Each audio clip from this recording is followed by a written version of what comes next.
lot of good feedback on our three-part series on froth and excess yesterday. You know what? I actually expected severe blowback because I'm basically saying you need to sell something, anything, just to lock in some gains. As I see it, the biggest sin in investing is turning a gain into a loss. And having committed that sin many times, I always have to check to make sure that I'm not being too greedy. I thought others would say, how can you ever really sell a winner? Well, the answer is sell some, take your cost basis out, and then you can let her ride. However, there was one place where I was criticized. I got a bunch of yahoos saying I called the top in crypto by recommending it. First, I need to say that I typically do not read the comments on Twitter or X, whatever it is. I have pretty thick skin, and even if I can only take so much abuse, I can't.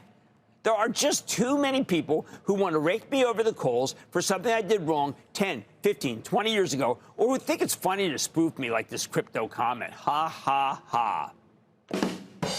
To me, this is internet idiocy at its best. I've liked crypto for a very long time, mostly because I know there's a huge constituency of investors who want to buy something that can protect them from our government's busted budget. While there's no proof crypto can protect you from anything, at least not yet, it's a plausible story, and it's something that, well, let's just say sometimes that's all you need in this business. I hope the American economy can grow its way out of that huge deficit via higher tax receipts, but I fear that someday we're going to get in one of these partisan debt ceiling fights, and some White House official will start talking about a cram down or a buyback of Treasury bonds at a discount. I am disappointed that both the Obama and Trump administrations refused to issue longer-term 50-year paper, take advantage of those ultra-low interest rates that aren't there anymore. Would have been a huge money saver. Instead, we have all this short-term paper that's now being issued at higher rates. What a mistake. So I own some crypto, and I owned it for ages as a hedge to the idea that someone in the Treasury Department truly decided to do something crazy, call our bonds, say, north of par. Don't laugh. Consider Executive Order 6102. Don't know it? In 1933, FDR, revered president, issued that order confiscating gold from the people of the United States, of you and me, in order to stabilize the banking system. Remember, back then we were still the gold standard. The penalty for not turning it over to the government was a fine of up to $10,000. And that's when $10,000 was a lot of money. Worse, you go to prison for 10 years. Some jewelry, $100 in gold coins, and artists and dentists were excluded. But from a modern perspective, this was an absolutely insane move, downright un-American.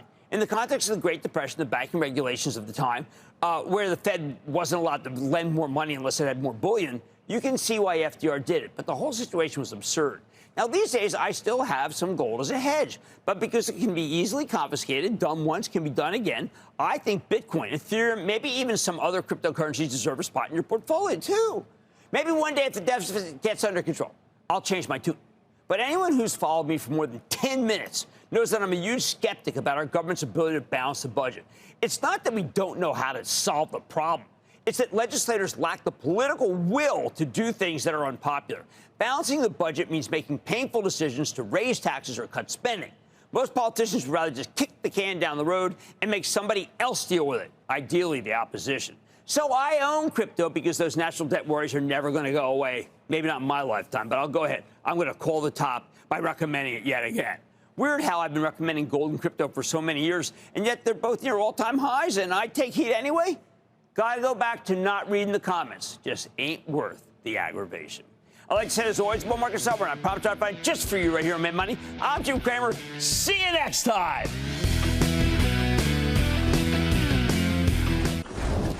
Don't miss a second of Mad Money. Follow @Jim Cramer on X. Have a question? Tweet Cramer. #MadMentions. Send Jim an email to madmoney@cnbc.com or give us a call at 1-800-743-CNBC. Miss something? Head to madmoney.cnbc.com.